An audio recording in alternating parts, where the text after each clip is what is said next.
ലോക്സഭാ തെരഞ്ഞെടുപ്പിനുള്ള സൂക്ഷ്മ പരിശോധനയിൽ 86 പേരുടെ പത്രിക തള്ളി. അന്തിമ വോട്ടർ പട്ടികയും തയ്യാറായി. നിലവിൽ മത്സരരംഗത്ത് 204 സ്ഥാനാർത്ഥികളാണ് ഉള്ളത്. കൂടുതൽ വിവരങ്ങളുമായി ഞങ്ങളുടെ പ്രതിനിധി അനുരാഗ് ചേരുന്നുണ്ട്. അനുരാഗ്, ഇപ്പോൾ മത്സര ചിത്രം വ്യക്തമായി കഴിഞ്ഞിരിക്കുന്നു. 20 ലോക്സഭാ മണ്ഡലങ്ങളുമായി 204 സ്ഥാനാർത്ഥികളാണ് സംസ്ഥാനത്ത് മത്സരിക്കുന്നത്.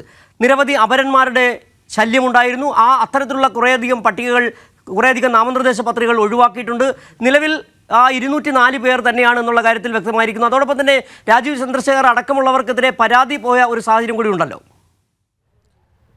സിജു, കഴിഞ്ഞ ദിവസമാണ് നാമനിർദ്ദേശ പത്രിക സമർപ്പിക്കേണ്ട അവസാന തീയതിയായിരുന്നു.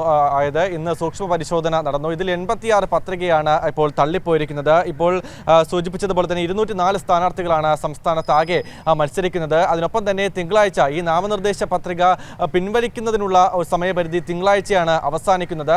അതുകൂടി ആകുന്നതോടുകൂടി തന്നെ ഏകദേശം പൂർണ്ണമായ ചിത്രം ഈ സ്ഥാനാർത്ഥികളെ സംബന്ധിച്ച് വ്യക്തമാകും. ഇപ്പോൾ എന്തായാലും ഈ തള്ളിപ്പോയ സ്ഥാനാർത്ഥികളെ ബാക്കി നിർത്തി നോക്കുകയാണെങ്കിൽ 204 സ്ഥാനാർത്ഥികളാണ് സംസ്ഥാനത്ത് ഉള്ളത്.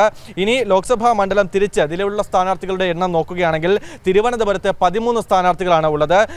9 സ്ഥാനാർത്ഥികളുടെ നാമനിർദ്ദേശ പത്രിക തള്ളിപ്പോയിട്ടുണ്ട്. ആറ്റിങ്ങലിൽ 7 സ്ഥാനാർത്ഥികൾ, 7 പേരുടേത് തള്ളിപ്പോയി. കൊല്ലത്ത് 12, 3 പേരുടേത് തള്ളിപ്പോയി.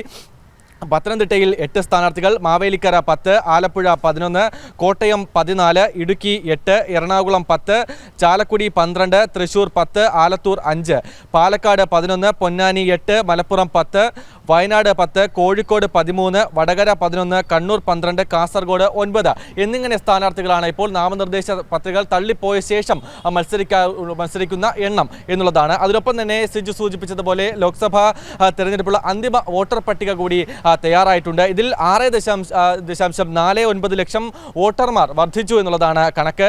ആകെ വോട്ടർമാർ 2,42,49,159 എന്നുള്ളതാണ് ആകെ വോട്ടർമാരുടെ എണ്ണം. വോട്ടർ പട്ടിക ശുദ്ധീകരണത്തിൽ 2,01,417 പേർ ഒഴിവായിട്ടുണ്ട് എന്നുള്ളതാണ്. കന്നി വോട്ടർമാരുടെ എണ്ണം 5,34,394 എന്നുള്ളതാണ്. കൂടുതൽ വോട്ടർമാരുള്ള ജില്ല മലപ്പുറമാണ്. 33,93,884 എന്നുള്ളതാണ് മലപ്പുറത്തെ വോട്ടർമാരുടെ എണ്ണം. കുറവ് വോട്ടർമാരുള്ള ജില്ല വയനാടാണ്. 6,35,930 വയനാടുള്ള വോട്ടർമാരുടെ എണ്ണം. എന്തായാലും നേരത്തെ സൂചിപ്പിച്ചതുപോലെ തന്നെ നിലവിൽ 204 സ്ഥാനാർത്ഥികൾ. തിങ്കളാഴ്ചയോടുകൂടി തന്നെ ഈ നാമനിർദ്ദേശ പത്രിക സ്വയമേവ പിൻവലിക്കാനുള്ള ഒരു സമയപരിധി കൂടി കഴിയും. ആ സമയത്ത് സാധാരണഗതിയിൽ ഇത്തരത്തിൽ പിൻവലിക്കാത്തതാണ്. ഏതെങ്കിലും തരത്തിൽ ഇത്തരത്തിൽ പിൻവലിക്കുകയാണെങ്കിൽ സ്ഥാനാർത്ഥികളുടെ എണ്ണം കുറയുകയും ചെയ്യും. എന്തായാലും തിങ്കളാഴ്ചയോടുകൂടി തന്നെ പൂർണ്ണ ചിത്രം, മത്സരരംഗത്തുള്ളവരുടെ പൂർണ്ണ ചിത്രം വ്യക്തമാവുകയും ചെയ്യും. അനുരാഗ്, ഇതിനകത്ത് വളരെ പ്രസക്തമായി വോട്ടർ പട്ടികയുടെ അന്തിമ ചിത്രം പുറത്തു വന്ന സാഹചര്യത്തിൽ 6 ലക്ഷത്തിലധികം പുതിയ വോട്ടർമാർ, അതിൽ തന്നെ 5 ലക്ഷത്തോളം പേർ കന്നി വോട്ടർമാർ, 5 ലക്ഷം പേരാണ് കന്നി വോട്ടർമാരാണെന്നുള്ള വിവരങ്ങളാണ് പുറത്തു വരുന്നത്. ഈ 2 ലക്ഷത്തോളം ശുദ്ധീകരണത്തിന് ശേഷം 2 ലക്ഷത്തോളം പേരുകൾ ഒഴിവായി എന്നുള്ള വിവരങ്ങൾ കൂടി പുറത്തു വരുന്നുണ്ട്. അത് നേരത്തെ പല മണ്ഡലങ്ങളുടെയും ഇരട്ട വോട്ടടക്കമുള്ള ആരോപണങ്ങൾ വരികയും ചെയ്ത സാഹചര്യം. അതിൽ തന്നെ തിരുവനന്തപുരത്തെ സംബന്ധിച്ച് ആറ്റിങ്ങൽ മണ്ഡലത്തിലെ വിവരങ്ങൾ സംബന്ധിച്ച് അടൂർ പ്രകാശ് ഉയർത്തിയ വാദങ്ങൾ തെറ്റാണെന്ന് ജില്ലാ കളക്ടർ തന്നെ വ്യക്തമാക്കുകയും ചെയ്തു. ഇതെല്ലാം ഒഴിവാക്കിയിട്ടുള്ള ഒരു കണക്കാണല്ലോ ഇപ്പോൾ വന്നിരിക്കുന്നത്, ഏറ്റവും അന്തിമമായ ഒരു പട്ടിക. തീർച്ചയായും പല സ്ഥലങ്ങളിലും അത്തരത്തിലുള്ള ഒരു വ്യക്തതയില്ലാത്ത ആരോപണങ്ങൾ ഉണ്ടായിരുന്നു. ആ ആരോപണങ്ങൾക്ക് നേരത്തെ സിജു സൂചിപ്പിച്ചതുപോലെ തന്നെ ജില്ലാ കളക്ടർ തന്നെ മറുപടി പറയുന്ന സാഹചര്യമുണ്ടായി. അത് ആധികാരികമായ മറുപടി തന്നെയാണ്. അത്തരത്തിലുള്ള വോട്ടിരട്ടിപ്പ് അതൊക്കെ തന്നെയും മാറ്റിക്കൊണ്ടുള്ള ഒരു അന്തിമ വോട്ടർ പട്ടിക തന്നെയാണ് ഇപ്പോൾ പുറത്തു വന്നിരിക്കുന്നത്. അതിൽ തന്നെയാണ് 6.49 ലക്ഷം വോട്ടർമാർ വർദ്ധിക്കുകയും അതിനൊപ്പം തന്നെ 2,01,417 പേർ ഒഴിവാവുകയും ചെയ്തിട്ടുള്ളത്. എന്തായാലും ഇപ്പോൾ കൃത്യമായ കണക്കുകൾ തന്നെയാണ് അന്തിമ വോട്ടർ പട്ടികയിൽ ഉള്ളത് എന്നുള്ളത് തന്നെയാണ്. എന്തായാലും തിരുവനന്തപുരത്ത് അടക്കം ഉള്ള കാര്യങ്ങൾ, വിവാദങ്ങൾ നമ്മൾ നേരത്തെ കണ്ടതാണ്. അതിൽ വിവാദങ്ങൾക്കൊന്നും തന്നെയും ഒരു സാധ്യതയില്ല, അല്ലെങ്കിൽ ആ തരത്തിലുള്ള മറുപടി നേരത്തെ ജില്ലാ കളക്ടർ തന്നെ വ്യക്തമാക്കിയിട്ടുണ്ട് എന്നുള്ളതാണ്.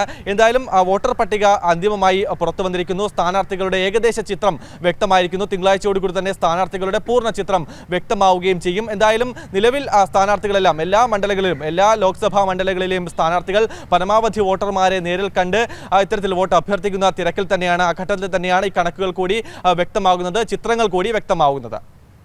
ശരി, അനുരാഗാണ് തിരുവനന്തപുരത്ത് നിന്ന് വിവരങ്ങൾ നൽകിയത്. സംസ്ഥാനത്തെ നാമനിർദ്ദേശ പത്രികകളുടെ സൂക്ഷ്മ പരിശോധന പൂർത്തിയായപ്പോൾ 204 സ്ഥാനാർത്ഥികളാണ് ഇപ്പോൾ മത്സരരംഗത്തുള്ളത്. തിങ്കളാഴ്ചയോടുകൂടി നാമനിർദ്ദേശ പത്രികകൾ പിൻവലിക്കാനുള്ള അവസാന ദിവസം തിങ്കളാഴ്ചയാണ്. അതിനുശേഷം കൃത്യമായ കണക്ക് പുറത്തുവരും. അതോടൊപ്പം തന്നെ അന്തിമ വോട്ടർ പട്ടിക പുറത്തു വന്നിരിക്കുന്നു. 6.49 ലക്ഷം പുതിയ വോട്ടർമാർ ഉണ്ട് എന്നുള്ള കണക്കുകൾ കൂടി വരികയും ചെയ്യുന്നുണ്ട്. വിവരങ്ങളാണ് അനുരാഗ് നൽകിയത്.